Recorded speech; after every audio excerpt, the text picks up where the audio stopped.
Kita masuk ke dalam puncak trihari suci kita, yaitu Vigili Paskah atau Malam Paskah.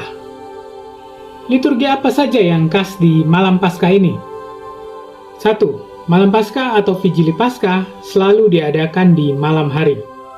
Sekali lagi, kadang kebijakan pastoral membuat agak sore, yaitu jam 5 sore atau jam 5.30 sore, karena memperhitungkan 2 kali misa. Nggak apa juga. Asal bukan di siang bolong atau di pagi hari, karena judulnya kan Malam Paskah. Apa itu Vigili? Vigili berasal dari bahasa Latin yaitu vigilia, yang artinya berjaga, bergadang, menunggu dengan sadar. Maka dalam Vigili Paskah, kita diajak untuk beribadat dengan sikap menanti, menunggu, dan berjaga. Kita berjaga dalam kegelapan, menantikan kebangkitan, dan terang yang muncul. Kenapa nggak langsung Minggu Paskah pagi-pagi saja? Pertama, kita tidak tahu kapan Yesus bangkit persisnya. Yang kita tahu, pagi-pagi buta, kubur kosong.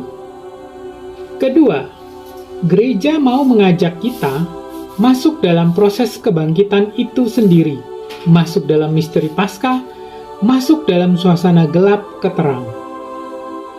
Gereja mengajak kita tidak hanya untuk menikmati hasil akhir kalau Yesus bangkit di pagi-pagi buta, tetapi menyelami prosesnya dalam menunggu, menanti dalam ketidakpastian, lalu terang muncul.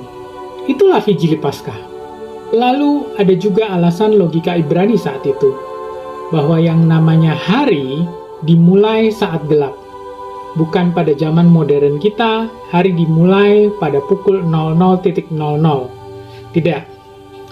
Maka, Sabtu malam sudah gelap, itu masuk ke dalam hitungan hari Minggu, hari berikutnya. Itu tentang Vigili Paskah kenapa selalu diadakan di malam hari. 2. Liturgi cahaya atau yang kita kenal dengan upacara cahaya. Gereja gelap, seluruh lampu dimatikan. Imam berdiri di pintu masuk gereja dan hanya ritual jampi-jampi dengan lilin besar sendiri. Ya, sayang sekali kita tidak bisa melihat apa yang dilakukan oleh imam karena yang bisa lihat cuma orang-orang di dekatnya.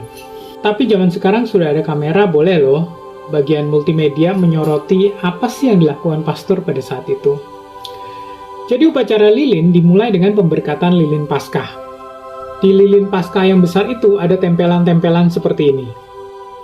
Dengan rumusan doa, Kristus awal dan akhir, Alfa dan Omega, miliknya lah waktu dan segala abad dan seterusnya. Demi luka-lukanya yang kudus, yang mulia, semoga Kristus Tuhan melindungi kita dan menjaga kita dan seterusnya.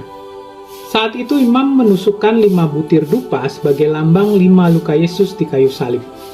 Ada lambang Alfa dan Omega, awal dan akhir, lalu angka tahun itu. Keren deh kalau kita bisa tahu dan lihat ya. Keren karena semua nggak asal-asalan. Dan semua sudah terdesain dalam simbol-simbol yang penuh makna. Oke, lanjut. Lilin Paskah itu dinyalakan dari api baru. Api baru maksudnya api yang dinyalakan dari sumber langsung. Bukan dari lilin yang sudah menyala atau dari mana gitu ya.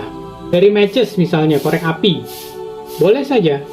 Korek gas, korek yang gesek, boleh-boleh saja. Simbol dari kebaruan, bukan melanjutkan. Kalau api dari lilin yang sudah dinyalakan itu kan berarti melanjutkan. Nah itu untuk menyalakan lilin Paskahnya ya. Kalau untuk lilin yang kita pegang sebagai umat, apinya harus dari api lilin Paskah loh ya. Jangan bawa korek sendiri, nanti beda makna dan beda simbolisasinya nanti.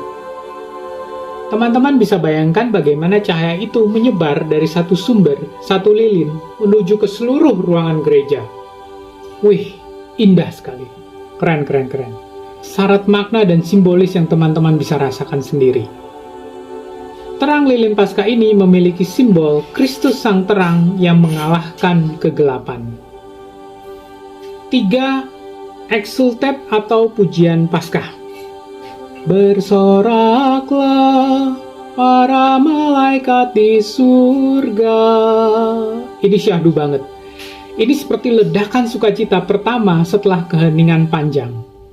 4. Liturgi sabda yang panjang.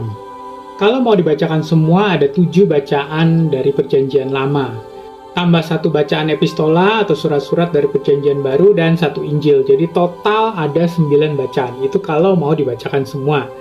Tetapi biasanya kebijakan pastoral itu dikurangi hanya menjadi 7 bacaan atau bahkan 5 bacaan. Kalau komplit 9 bacaan itu, kita akan mendengar mulai dari kisah penciptaan, Abraham, keluaran dari Mesir, hikmah-hikmah, sampai pada kebangkitan Yesus. Ditambah lagu antar bacaan yang bagus-bagus, kur yang keren, wow. Misa malam Paskah kita benar-benar berkesan. Teman-teman sekali seumur hidup perlulah mengalami misa malam Paskah dengan 9 bacaan komplit. Misa 3 jam baru selesai. Berasa kayak nonton film Avatar 3 jam. 5. Gloria atau kemuliaan kembali dinyanyikan dengan megah. Setelah kita dalam keheningan, ini adalah ledakan sukacita besar. Lonceng-lonceng dibunyikan, lonceng gereja, lonceng tangan misdiner, semua bunyi, gegap gempita, meriah. Saya selalu menikmati di momen ini. 6. Liturgi baptis. Nah, ini juga ada di dalam Vigili Paskah. Kita diingatkan kembali akan baptisan kita, dan kita membaharui janji baptis kita di sini. Kadang ada paroki juga yang menggunakan kesempatan ini untuk baptisan baru, misalnya makin lama. Gak apa ya, buat menyambut saudara-saudara kita dalam Kristus. Syukur kepadamu Tuhan. Dan seterusnya. 7. Ada juga litani para kudus. Ayo, nama santo-santa kalian ada disebut tidak? Kalau tidak disebut, ya tidak apa juga. Kan terakhirnya disebut, para kudus Allah, doakanlah kami. Berarti itu sudah termasuk semuanya. 8. Terakhir, Ekaristi kembali penuh. Setelah Kamis Putih dan Jumat Agung, Ekaristi itu terasa cacat, tidak komplit, tidak penuh. Nah, di malam Vigili Paskah ini, Ekaristi kembali penuh. Ada berkat penutup meriah dan juga ada perutusan. Ingat, kita diutus untuk mewartakan Yesus yang sudah bangkit. Haleluya! Demikian penjelasan singkat tentang Vigili Paskah dan secara umum tentang Tri Hari Suci. Komen di bawah detail-detail lainnya yang hanya Anda temui di malam Paskah. Tapi soal Bapak Budi dan Ibu Budi yang kadang-kadang muncul cuma di malam Paskah atau di malam Natal, gak usah di komen ya. Atau gebetanmu yang cuma kelihatan di Paskah, bolehlah di komen di bawah. Selamat Paskah, Tuhan memberkati. God bless.